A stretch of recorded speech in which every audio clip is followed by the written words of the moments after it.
저는 이런 명절날이라도 관심을 갖는 건 좋으나 그런 분들이 좀 대화할 수 있는 이런 끊임없는 장도 좀 많이 마련해 줬으면 이런 생각을 합니다.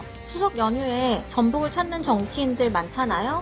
내려올 때마다 그럴듯한 약속만 하고 지키지 않아서 불신이 조금 더 많이 쌓이긴 하는데, 지금 산적해 있는 도차원의 숙제들이 많은데 약속 말고 좀 실천을 해줬으면 좋겠어요. 정치인들이 명절이라고 시장을 찾고 마트를 찾는 모습들을 보면 그렇게 좋아 보이진 않거든요. 서민들 삶이 많이 힘든데 이런 한 번의 이벤트로 공감을 하는지도 모르겠고요. 자기 홍보수단이라면 굳이 하지 않았으면 좋겠어요. 안녕하십니까. 편안한 추석 연휴 보내고 계시는지요? 페트롤 전북의 함윤호입니다. 앞서 추석 연휴 전북을 찾는 정치인들에게 바라는 점 들어봤습니다만, 추석 밥상 민심은 역시나 정쟁보다 민생을 더 챙기는 정치를 기대한다는 목소리가 많습니다. 이런 민심을 정치인들은 얼마나 귀를 기울여 듣고 있고 실제 의정 활동에 반영할지는 앞으로 더 지켜봐야 되겠죠. 자, 추석 연휴 첫날, 오늘은 추석 밥상 민심의 흐름을 들여다보려고 합니다. 월요일 아침 페트롤 전북은 정치 현안을 살펴보는 시간이죠. 추석 맞이해서 두 분과 함께 더 깊이 있게 살펴보도록 하겠습니다. 프레시안 전북본부의 박기용 국장님, 어서 오십시오. 예, 안녕하세요. 예, 우석대학교 홍석빈 교수님, 안녕하세요. 안녕하십니까? 예, 추석 연휴 잘 보내고 계시는 가운데도 이렇게 함께해 주셔서 감사하다는 말씀 드리겠습니다. 박기용 국장님, 예. 안 바뀌는 것 중에 하나가요. 예. 명절 때 정치인들의 민심 살핀다고 돌아다니는 일인데 좋은 점수를 이렇게 받지는 못하는 것 같아요. 그렇다고 또 안 할 수도 없는 것이고. 앞서 말씀하신 대로 이야기는 거창한데 예. 또 민생에 대해서 챙기겠다라고 이야기를 하는데, 이게 아마 명절이 끝난 이후에 또 잊어먹지 않는가. 민생을 좀 실질적으로 챙기고 실천을 해야 하는데 그런 실천하는 모습이 없으니까 그런 것 같습니다. 예. 그래도 현장을 통해서 가장 들을 수 있는 기회라고 할까요? 또 추석이라고 하는 명절을 맞이해서 인사하는 게 예의라고 생각하는 정치인들에게는 기회 아니겠습니까? 그렇습니다. 예. 어떤 예. 말씀을 좀 드려야 되겠습니까? 저는 아무래도 요즘에 경제가 거의 그렇죠. 뭐 엉망에 가깝지 않습니까? 이 지역 경제도 뭐 초토화된 상황이고 소상공인들은 사는 게 지옥이라는 말이 나올 정도지 않습니까? 그래서 저는 소상공인의 민심을 정말 귀담아서 듣고 뼈아프게 실천을 좀 해야 한다. 특히 요즘에 소상공인들도 어렵지만 뭐 지역민들 전체적으로 다 물가 굉장히 어렵지 않습니까? 예. 이 한국 물가협회가 이 추석 차례상 비용을 한번 예상을 해봤더니 28만 7천 원이 나왔다고 그래요. 예. 이게 작년보다 9.1%가 오른 수준입니다. 예. 이게 굉장히 많이 오른 거거든요. 일단 물가가 오르면은 가게들의 실질 소득, 그게 구매력이 떨어지지 않습니까? 그렇습니다. 그다음에 뭐 각종 대출금에 대한 이자도 늘어나게 되고 해서 굉장히 어려운 상황이니까 예. 이런 민생을 가장 먼저 챙겨야 할 것이다. 그렇죠. 먹고 사는 문제, 이 민생 경제가 가장 중요할 텐데 그게 지금 바닥이다, 이런 말씀 속에서 우리 정치인들 약속만 할 것이 아니라 변화를 꾀할 수 있는 실천의 목소리 앞에서 우리 도민의 목소리에서 들었습니다만, 자, 홍석빈 교수님, 네. 추석 민심 잘 듣고 계실 것 같은데 많은 정치인들께서요, 뭐 기초의원, 광역의원, 국회의원 할 것 없이요. 네. 어떻게 생각하세요? 이 명절 때 인사 나누면서 우리 유권자들 만나는 시간. 저는 정말 보여주는 식의 사진 찍기 이런 거 안 했으면 좋겠고요. 예. 저는 이제 아무래도 대학에 있다 보니까 학생들을 만날 기회가 많은데 우리나라 청년들 정말 힘들거든요. 저는 가장 귀 기울여야 할 대상으로 일단 청년 세대를 좀 꼽고 싶어요. 통계청 최근 발표에 따르면 만 15세에서 29세 청년 중에서 소위 일하지 않고 구직 활동도 안 하는 소위 쉬는 청년 수가 약 44만 3천 명입니다. 와. 이 숫자는요, 우리나라 올해 고등학교 3학년 수험생 숫자가 41만 명이거든요. 더 많은 숫자고요. 그렇네요. 이들을 소위 니트족이라고 하는데요. 예. 고용도 안 하고 연수, 교육도 안 받고 하는 이런 청년층을 일컫는 말인데요. 예. 이 수치가 코로나19가 한창이던 2020년 44만 8천 명대와 거의 비슷한 수준이라고, 또 10년 전보다는 거의 2배가 늘어났습니다. 예. 그야말로 우리나라 청년들 73%가 대학을 가는데요. 이 대학을 졸업한 이후에 청년들 이제는 뭐 석사 학위가 뭐 필수가 됐다고 그러지 않습니까?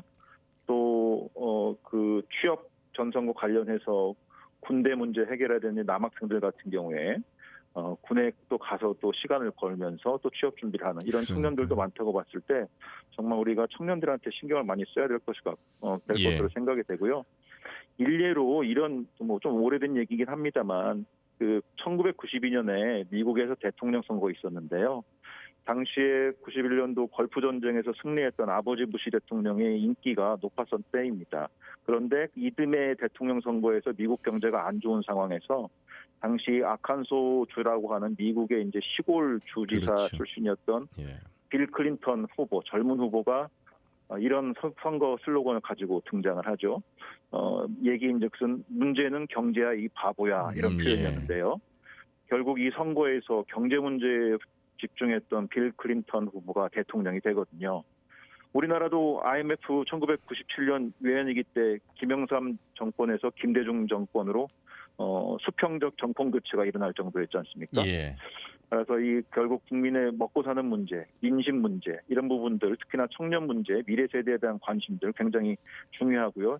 이런 부분들을 제대로 신경 안 쓰이면 정권이 왔다 갔다 한다라는 점 꼭 정치인들이 기억했으면 좋겠습니다. 예, 굉장히 중요한 말씀하셨습니다. 특히나 전북의 중심 허리 역할을 앞으로 해야 될 청년 세대들이 1년에 10,000명 가까이가 떠나고 있는 전북의 현실에서 이들을 붙잡기 위한 양질의 일자리, 또 이들이 결혼해서 육아를 할 수 있는 여러 주거의 복지까지 정말 촘촘하게 챙겨야 될 것들이 많은. 그러려면 정말 이 내수라고 하는 것이 선순환돼야 되는 그 경제가 굉장히 중요하지 않겠습니까? 그런 신뢰도 중요하고요. 예. 지방 경제는 특히 뭐 전북과 같은 지방 경제는 뭐 어떤 위기 상황 때 가장 충격이 더 클 수 있거든요. 그렇죠. 예. 그러니까 이 국회의원들이 국가 경제에 뭐 치중을 하면서 지방 경제의 어려움에 대해서 더 신경을 써야 할 것입니다. 예. 자, 단순히 내려와서 사람들 만나고 사진 찍고 가는 행위가 아니라 실질적으로 무엇이 가장 힘들어하고 있는 도민들의 목소리인지 듣고 대안을 마련할 수 있는 그런 명절 연휴가 되기를 기대해 보겠습니다. 우리 지역의 최대 현안들 가운데서도 역시 30여 년째 계속 말하고 있는 국책 사업인 새만금의 사업. 현재 주소는 어디인지, 잘 가고 있는지, 왜 작년엔 잼버리 파행으로 인한 예산 삭감이 있었는지, 그리고 지금은 2차 전지 특화단지 지정 이후에 그래도 많은 투자 협약이 이루어지고 있어서 그 실체는 어느 정도 진행되고 있는지 한번 살펴보도록 하겠습니다. 박기웅 국장님. 예. 이 새만금 잼버리 대회가 파행으로 끝난 지 1년이 조금 넘었습니다. 지금 잼버리 부지가 한 여의도의 3배 정도, 그러니까 한 270만 평 정도 되는데요. 기존의 이제 시설들은 이미 다 철거가 된 상황이고요. 예. 일부 부지는 지금 농어촌공사가 임대해서 사료작물을 재배하고 있는 상태입니다. 당초 그 새만금 잼버리 대회가 2016년에 유치 확정지었거든요. 그 당시에 지금의 잼버리 부지는 사실은 바다였습니다. 예. 물 속에 있었는데 그렇죠. 이걸 이제 매립을 해야 하기 때문에 정부 차원에서 서둘러서 지금 농지관리기금을 끌어다가 지금 한 1,800억 정도의 기금을 끌어다가 이게 매립을 했거든요. 그리고 매립을 하기 위해서는 이게 기존에는 관광 레저 용지였기 때문에 이것을 이제 농업 용지로 전환을 해서 지금 매립을 했습니다. 예. 그래서 이게 이제 행사는 끝났기 때문에 이 용도의 재전환이 또 필요할 것입니다. 이런 관광 레저 용지로 전환이 되어야 할 것인데 지금 상황에서는 지금 새만금 개발청은 당초의 용지 기능을 살려서 관광 레저 관련 기업 유치 쪽으로 관심을 두고 있습니다. 다만 이 새만금 개발청이 내년 말까지 지금 새만금 내부 토지에 대한 기본 계획을 재수립하고 있거든요. 예. 이 재수립 과정에서 최종적으로 결론이 날 것 같은데 예. 지금 부안이나 김제는 나름대로 예를 들어서 부안의 경우에는 뭐 컨벤션 센터, 특산품 판매 시설 이런 것에 관심을 좀 두고 있고요. 김제는 식품 산업 분야의 산단 이쪽에 관심을 두고 있지만 이게 사실은 뭐 국가 땅이기 때문에 그렇죠. 새만금 MP에 따라서 이 관광 레저 용지의 결정이 될 수밖에 없다 이렇게 보입니다. 예. 잼버리 파행 이후에 국무총리께서 여러 기본적인 계획 변경에 대한 목소리까지 나와서 어떻게 방안을 찾아야 될지 답답한 상황이 지속되고 있는 것 같습니다. 홍석평 교수님. 예, 지금 박경국장 말씀하신 새만금 개발청의 MP, 이게 이제 MP가 마스터 플랜의 이제 약자인데요. 예. 현재 그 새만금 기본계획 그 변경을 이제 새만금 개발청에서 종합적으로 검토하고 있고요. 내년 말에 이 결과가 나오면, 용역 결과가 나오면 새만금위원회 심의와 승인을 거쳐 잼버리 부지의 구체적인 활용 방안을 확정할 수 있다고 하는데, 박 국장 말씀대로 새만금 개발청의 마스터 플랜 내용, 또 그 이해관계 지역인 부안군이나 김제 부안, 그다음에 군산, 그리고 전북자치도 입장에서도 여러 가지 사업들을 이 부지에 벌리고는 싶겠죠. 다만 이제 중요한 것은 각 지자체가 갖고 있는 나름대로의 전략 산업을 펼쳐나가는 것도 중요하지만 그 전에 앞서 새만금 개발청의 마스터 플랜 계획과 관련해서 전북자치도를 비롯한 군산, 김제, 부안군 관련 지자체에서 좀 더 밀접한 협의를 통해서 이 마스터 플랜 한번 그려놓고 이제 본격적으로 잼버리 이후에 이 부지를 사용하는 데 있어서 결정이 되면 그 방향성으로 이제 몇 년 또 중장기로 봤을 때는 수십 년간의 새만금 개발 계획을 밀고 가야 될 거기 때문에 예. 초기에 이 마스터 플랜 그림을 잘 그려야 되고, 그럴 때 이 플래닝을 할 때, 계획을 할 때 지자체 이해관계를 공청회라든가 다양한 의사소통 수단을 통해 가지고 지역민의 의견도 반영하고 관료들이 가지고 있는 정책적인 아이디어까지 다 수렴을 해서 예. 균형감 있게 좀 새만금 개발청에서 향후 이 부지 용도 활용에 대한 계획을 좀 내놔야 될 것으로 생각을 합니다. 예. 잠시 후에 김제 부안 또 군산 의뢰 이원택 신임 도당위원장을 연결해서 이 내용도 살펴보겠습니다만, 이 내용과 더불어서 박경국장님, 예. 2차 전지 기업 유치 환영의 현수막과 환영의 뉴스가 상당히 많이 도배가 됐습니다. 그렇지만 지금 현재 나오고 있는 이야기는 2차 전지 기업이 유치되고 난 이후에 폐수 처리는 어떻게 할 것인가, 여기에 대한 새만금 개발청의 입장을 두고서 어민들이 굉장히 목소리를 내고 있잖아요. 그 우려하는 부분도 우리가 또 고민을 해야 되는 상황이 됐습니다. 예, 아주 당연한 지적입니다. 이게 이제 산단을 조성하고 기업을 유치했으면 기업의 그 투자에 대한 그 환경을 최대한으로 맞춰줘야 하지 않습니까? 폐기물도 나오고, 특히 이제 예. 그렇죠, 폐기물 오폐수가 있는데 예. 이게 공공 폐수 처리 시설을 전혀 검토를 하지 않았거든요. 아울러서 이 2차 전지와 관련된 업체들이 내놓는 이 폐기물에 대한 이 배출 허용 기준, 이것도 아직 지금 마련 안 된 것이 있습니다. 예. 그러다 보니까 이 어업인들이 지난달에 한 뭐 1000여 명이 대규모로 모여서 오염 폐수를 해양에 방류하는 것은 안 된다라고 예. 대규모 집회를 삭발도 하고요. 그렇습니다. 예. 삭발도 하고 아울러서 이제 군산 시의회에서도 지난달 말에 성명서를 발표를 했거든요. 어업의 생존권 차원에서 이 폐수 처리 시설 같은 걸 신설해야 한다, 뭐 이런 식의 주장을 했는데, 저는 앞서 말씀드린 대로 이 2차 전지의 폐수에는 리튬이나 이 고농도 황산염 같은 게 좀 포함이 되어 있습니다. 그러면은 이 황산염 같은 경우는 현행 오염물질 배출 허용 기준에도 지금 제외되어 있는데, 예. 그렇다고 해서 이 새만금 개발청이나 정부가 이 오폐수 처리 문제에 대해서 손을 놓고 있었다는 점에 대해서 왜 과연 이렇게 했을까? 이게 예상되는 문제인데 왜 예. 이렇게 했을까? 물론 이제 새만금 개발청은 현행법상 업체가 배출 허용 기준만 충족하면은 폐수 방류가 그렇죠. 가능하다고 합니다. 그렇지만 저는 이 사전에 예고된 문제를 왜 그대로 방치했을까, 굉장히 예. 아쉬운 대목입니다. 사실 뭐 우리 지역만 2차 전지 특화단지 지정된 게 아니고 네 곳입니다. 포항 등 경북 지역에서도 반발이 커서 이거 정부 차원의 대처가 반드시 필요한 상황이라 홍석평 교수님. 예, 그래가지고 이제 포항 같은 경우에는요, 2차 전지 폐수 해양 생태계 위해성 연구 보고서 이런 것들도 발간을 했고요. 환경법 밖에 이제 자문을 구해가지고 과연 예. 현재의 법상 배출 허용 기준이 적정하냐, 이런 부분들에 대한 판단도 있었던 것 같습니다.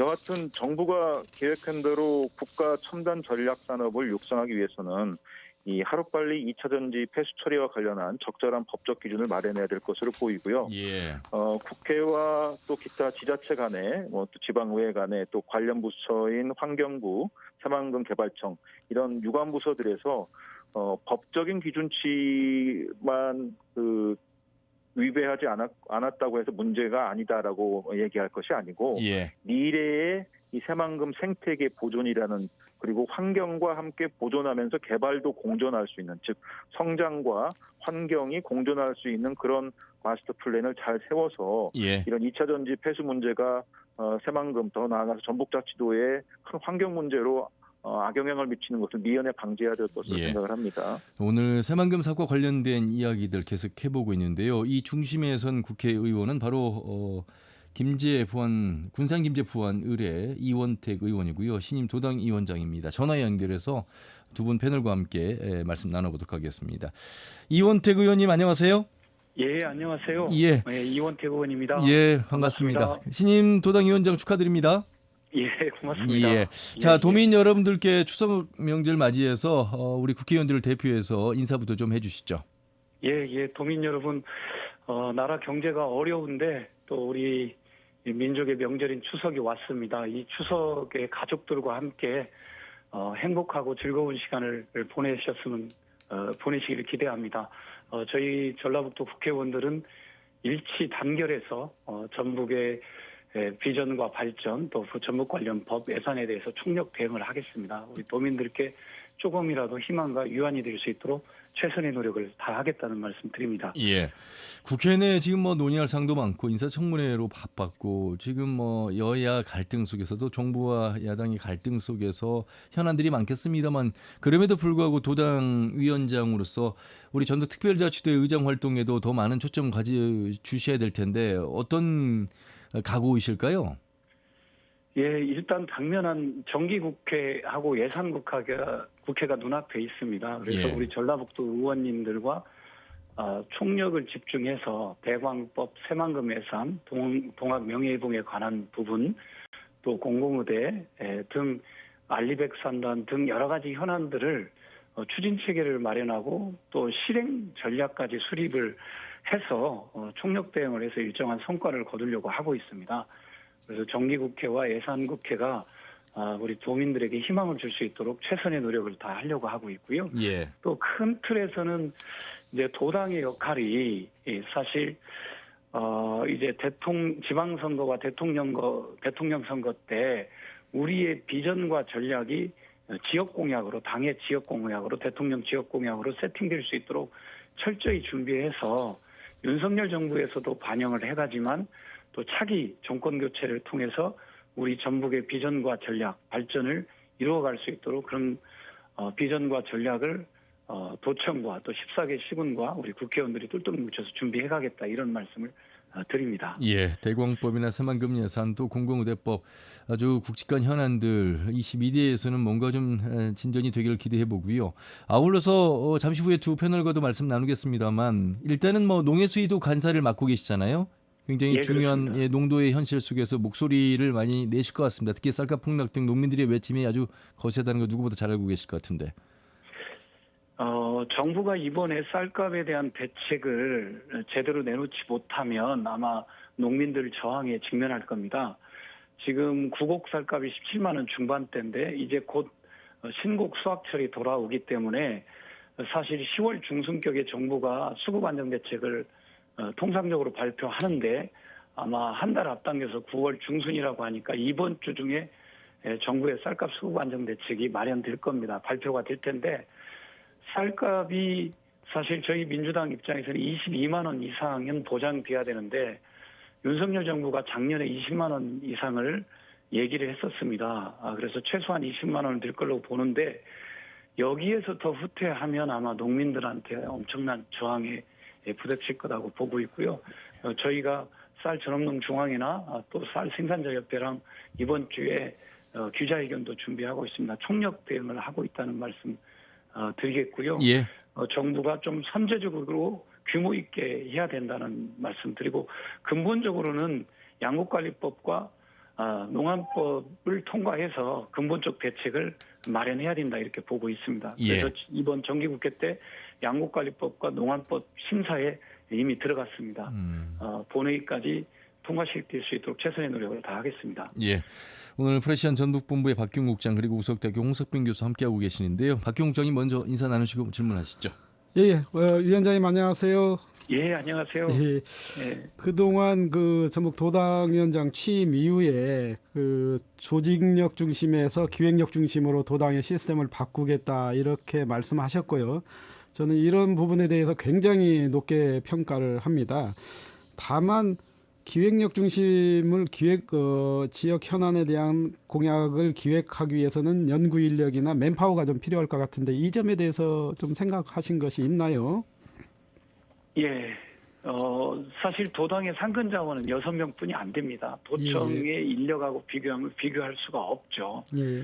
그럼에도 불구하고 이제 우리 전북이 나아가야 할 방향, 또 대한민국이 나아가야 할 전략적 방향은 사실 10명의 국회의원이 사실 정치적인 방향, 국가적인 아젠다를 리딩하고 끌고 가는 역량은 이제 10분의 국회의원 역량을 활용해야 됩니다. 또 거기에 보좌진 인력을 활용해야 되고요.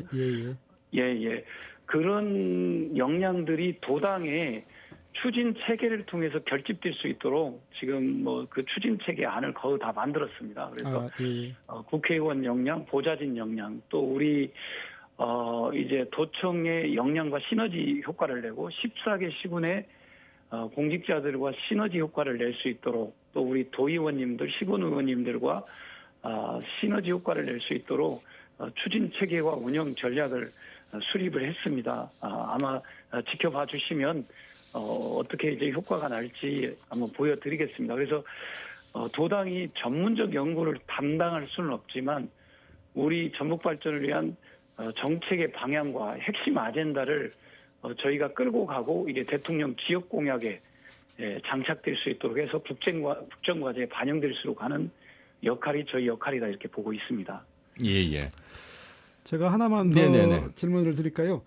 그 새만금 적정성 평가에서 적정하다라고 평가가 나왔지 않습니까?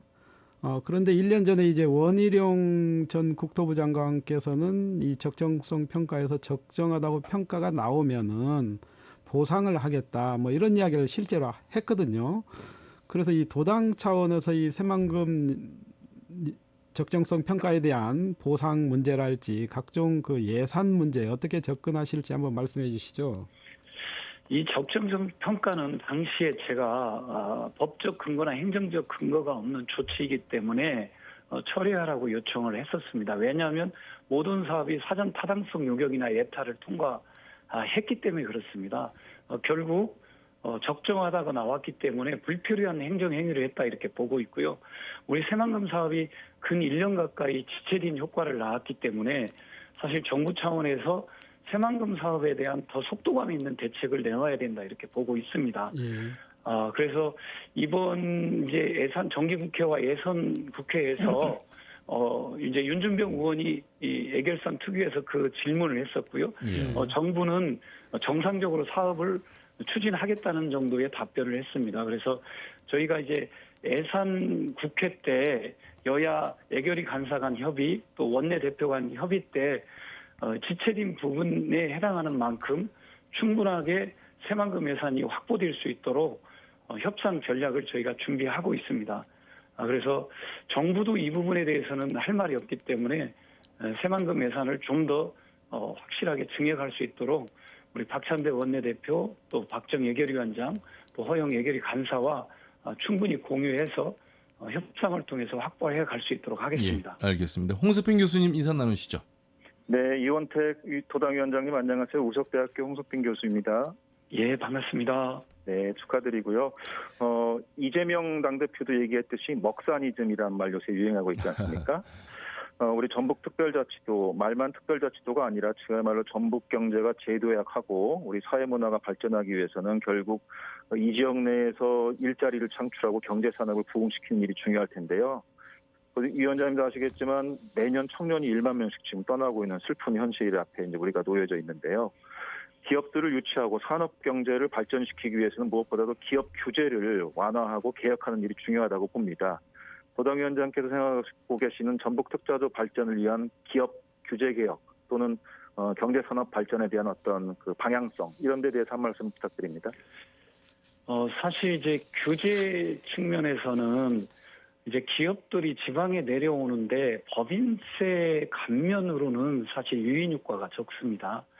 제가 기업들하고 여러 번 중견기업들하고 여러 번 소통을 해본 결과는 사실 상속세에 대한 일정한 감면 조치가 있으면 본사 이전이라든가 이제 기업을 지역으로 내리는 것에 대한 메리트를 갖고 있습니다. 그래서 이제 특별자치도 또는 지방 소멸 지역에 상속세 감면이라고 하는 뜨거운 감자지만 과감하게 지역을 살리고 지방 소멸 지역을 막기 위해서는 그런 상속세 감면을 포함한 세제 개혁 부분이 돼야만이 아마 지역에 메리트가 있을 걸로 보고 있고요.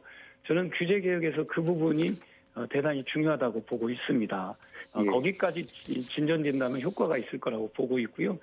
두 네. 번째는 사실 우리 지역이 이제 진흥 차원에서는 이제 전북 서남권에서 해상풍력의 재생에너지가 생기고 있기 때문에 앞으로 알리백 경제체제가 세계 경제체제로 전환되기 때문에 알리백 산단을 통해서 또 중견기업, 수출기업들이 전북에 올 수 있도록 그 알리백 산단 체계 구축을 빨리 진행하는 것이 좋다 이렇게 보고 있고요. 저도 알리백 산단 추진을 위한 5법을 지금 준비하고 있습니다. 그런 걸 통해서 또 진흥에 가야 된다 이렇게 말씀드립니다. 예. 하나만 더 질문드리면은 전북특별자치도 도지사 김관영 지사가 그 내부적으로 기업 지원단을 꾸리면서 1공무원, 1회사 관련한 전담 정책을 펼치면서 규제 개혁을 쭉 해왔는데요. 결국 이 조사를 해보니까 도내 기업들 같은 경우에 의외로 우리 전라북도의 규제가 심하다라는 그런 여론조사 결과도 좀 있었습니다. 따라서 이런 부분 굉장히 좀 앞으로 좀 신경을 써주셨으면 하는 바람이고요. 아까 우리 농민들 쌀값 얘기도 나왔지만 우리 전북은 글로벌 생명 경제 도시를 지향하는 농생명도가 아니겠습니까? 향후 이 농업 그리고 이 글로벌 생명 도시를 지향하는 전북의 미래 발전상 이런 부분들에 대해서도 의견 좀 듣고 싶습니다. 저희가 이제 농업의 발전상은 일단은 저희 이제 1차 산업인 농업이 저희가 수도작 중심으로 되어 있습니다. 저는 1차 산업인 농업의 구조가 적정한 수도작도 유지해야 되지만 과체류나 원해 등 이런 쪽으로 구조조정이 조금 돼야 된다 이렇게 보고 있습니다. 그래서 우리 농업이 수도작에서 과체류나 원해 쪽으로 갔을 때 젊은 청년인들이 많이 유입될 수 있다 이렇게 보고 있고요. 또 국민의 라이프 스타일이 식생활 라이프 스타일이 그렇게 변해가고 있습니다. 그렇게 1차 산업이 구조조정이 돼야 된다는 말씀 드리겠고요. 여기에 기반해서 식품 산업을 키워야 가야 됩니다.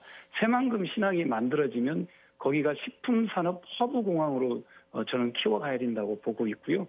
그래서 국가식품 클러스터와 연계해서 새만금 지역에 식품산업 연구단지, 그 식품산업 산업단지들이 좀 많이 들어설 수 있도록 해서 전국에 있는 식품기업들이 좀 몰리도록 해야 되고, 두 번째는 이 식품은 결국은 바이오까지 연결되는 거 아니겠습니까? 예. 그래서 바이오까지 확장하는 것이 우리 농생명 산업의 어떤 최종적인 미래 비전이 아닐까 이렇게 생각하고 있습니다. 그 바이오 산업으로는 제가 이제 김관영 지사님하고도 의논을 해왔지만 대마특구, 험프특구를 통해서 바이오 산업을 좀 일으키면 거기에 신약을 거의 한 8천억을 해마다 수입해 오지 않습니까? 우리가 이제 마취제라든가 항암제를 대마특구를 하게 되면 아마 중견 바이오 기업들이 다 내려올 겁니다. 그런데 그런 획기적인 조치들을 통해서 바이오 산업까지 확장을 해가야 된다 이렇게 보고 있습니다. 예. 도정에서 하는 일까지 꼼꼼히 챙겨가면서 조정 역할도 하시겠다는 신임 도당위원장님의 답변 속에서 좀 기대감을 가질 수 있었습니다. 시간 관계상 더 많은 질문을 드리고 싶으나 여기서 마무리하겠습니다. 감사합니다. 예, 감사합니다. 고맙습니다. 예. 자, 더불어민주당 전북도당 위원장을 맡고 있는 이원택 국회의원을 만나봤습니다. 이제 시간이 많지 않아서요. 월요일 아침에 이 정치 현안을 풀어주시는 우리 두 분 추석 맞이 이후에 우리 또 올해 또 내년까지 앞으로 이제 전북의 정치력을 기대하는 22대 국회 내지는 정치권에 좀 주문하고 싶은 내용 마무리 말씀을 해주시면 좋겠습니다. 예, 박기영 국장님. 예, 저는 22대 국회의 첫 번째 수확이 이 내년도 국가 예산이거든요. 원팀을 강조하신 만큼 원팀 아래에서 전북 현안에 대한 그 아주 견인차적인 예산 확보에 총력을 좀 기울여 주셨으면 좋겠습니다. 예. 특히 대광법 우리가 그동안 전혀 예산을 받지 못한 쪽이 이제 대도시 광역교통에 그렇죠. 관한 것인데 이 분야에 대해서 이 관련법 개정이나 아니면은 어떤 새로운 돌파구를 반드시 마련했으면 좋겠습니다. 예, 홍석빈 교수님. 예, 정치인은 희망을 파는 상인이다라는 말이 있습니다. 그런데 그동안 우리나라 정치 또 지역 정치는 희망보다는 절망만 팔아온 게 아닌가 싶은 안타까움이 있는데요.